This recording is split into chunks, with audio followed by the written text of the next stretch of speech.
मनु ने पूछा, धार्मिक श्रेष्ठ राजा को राक्षस, विष और रोग को दूर कर स्वस्थ करने वाली जिन औषधियों का दुर्ग में संग्रह करना चाहिए उनका वर्णन कीजिए। वन मत्स्य भगवान ने कहा, बिल्वोट को जवाखार पाटला, बाहिक ऊपड़ा, श्रीपनो और शलल की इन औषधियों का काढ़ा उत्तम प्रोक्षण है। विषग्रस्त प्राणी द्वारा उसका सेवन करने से वो तुरंत ही विषरहित हो जाता है। उसी प्रकार इनके द्वारा सेवन करने से यव, सैंधव, पानीय, वस्त्र, शैया, आसन, जल, कवच, आभरण, छत्र, चामर और ग्रह आदि विषरहित हो जाते हैं। शेलु पाटली, अतिविषा, शिगु मूर्वा, पुनर्नवा, समंगा, वृषमूल, कपित, वृषशोषित तथा महादंश इन औषधियों के काढ़े का सेवन भी उसी प्रकार विषनाशक होता है। लाह, प्रियम्बु, मंजीठ, समान भाग में इलायची, हरे जेठी मधु और मधुरा, इन्हें नकुल पित्त से संयुक्त करके गाय के सौं में रखकर 7 रातों तक पृथ्वी में गाड़ दे। इसके बाद उसे सुवर्ण जटित मणि की अंगूठी में रखकर हाथ में धारण कर ले। उसका स्पर्श करने से विषयुक्त प्राणी तुरंत ही निर्विष हो जाता है। जटामांसी, शमी के पत्ते, तुबी, श्वेत सरसों, कपित, कुछ और मंजीठ इन औषधियों को कुत्ते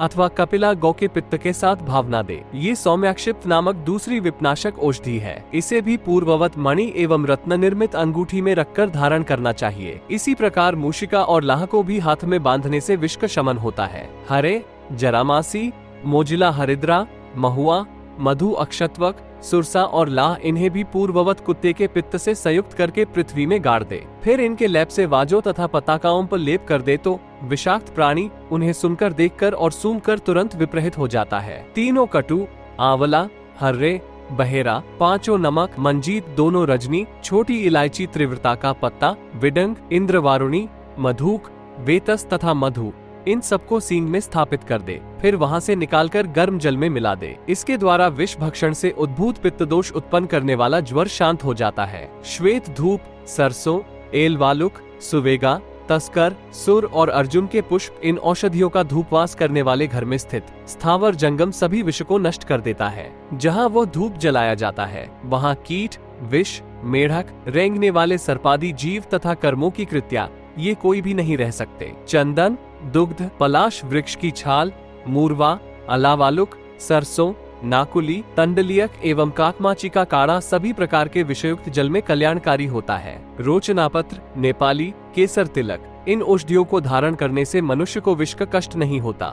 विषदोष नष्ट हो जाता है और वो इसके प्रभाव से स्त्री, पुरुष और राजा का प्रिय हो जाता है। रुजाप, वृद्धिक्री, शल्यदा, पत्रिका, रोहिणी, रक्तमाला, आमलक, वृंदाक, श्यामा, चित्रफला, काकोली, क्षीर काकोली, पीलुपर्णी, केशिनी, वृश्चिकाली, महानागा, शतावरी, गरुड़ी, वेगा, जलकुमुदिनी, स्थलोत्पल, महाभूमिलता, उन्मादिनी, सोमराजी, सभी प्रकार के रत्न विशेषकर मरकत आदि बहुमूल्य रत्न, अनेक प्रकार की कीटज मणियां, जीवों से उत्पन्न होने वाली मणियां इन सभी को प्रयत्न पूर्वक दुर्ग में संचित करे।